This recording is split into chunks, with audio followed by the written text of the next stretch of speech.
Dr. Awan, based on what Nick Harper, our reporter, just told us, it looks like the CDC advisory panel is recommending COVID vaccines based on individual preferences. What are you hearing, and what are the risks of that? Thanks for having me on, Asieh. Well, first of all, I think that this is going to limit and restrict the amount of people that will actually get the COVID vaccine, because remember, you now have to have a risk factor or a high risk factor for severe COVID infection. And there's a lot of confusion about, well, what constitutes a risk per se? And as an example, let's take pregnancy.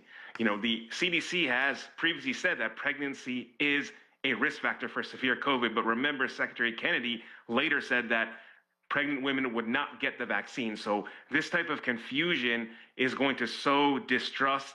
It's going to undermine confidence in vaccines. And we don't know what the effect is going to be going forward. And this type of rhetoric is very dangerous when we consider infectious diseases. I mean, if we take a look at what happened just this year in America, I mean, in Texas with measles, it's because of vaccine hesitancy and parents not vaccinating their children that 2 children died, and these deaths could have been entirely preventable with vaccines. So I'm not exactly sure what the message is here, and that's part of the problem because the messaging has been so unclear, Asieh.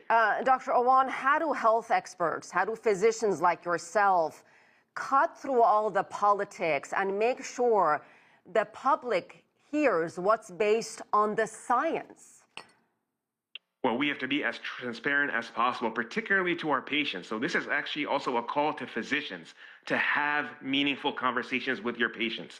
The federal government is saying one thing, but I urge all physicians to talk with their patients and be transparent about the evidence. Show the evidence, show articles that demonstrate that, yes, getting vaccination with COVID decreases your risk of hospitalization, decreases your risk of death, as opposed to what some senators have said at Senate confirmation meetings. You know, some of the things that we're hearing is pure misinformation, and this is going to cast doubt on vaccines, and understandably so. I mean, if there are parents that don't know much about science, it's natural to question vaccines given all the chaos and the turmoil that we're hearing. So it is exceedingly important for physicians to have conversations with their patients and to be as transparent as possible with the risks and benefits of vaccines going forward. And Dr. Awan, I can hear it in your voice. I can tell you're very concerned about the future of public health in this country. How vulnerable do you think the United States is in handling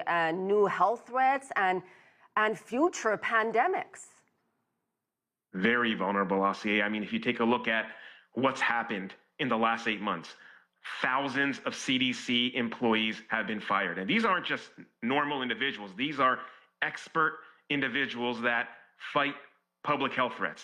They prepare us for future pandemics. It would be analogous to firing firefighters at a fire department. Who's going to put out fires? I mean, this is literally an example that I want everyone to understand. Who is going to protect us from public health threats? Who is going to prepare us for future pandemics? It's CDC individuals. You cannot train these type of people overnight. So we are very vulnerable. The CDC is the backbone and should be the backbone of public health here in America. So I fear that more harm than good will be done going forward in the future.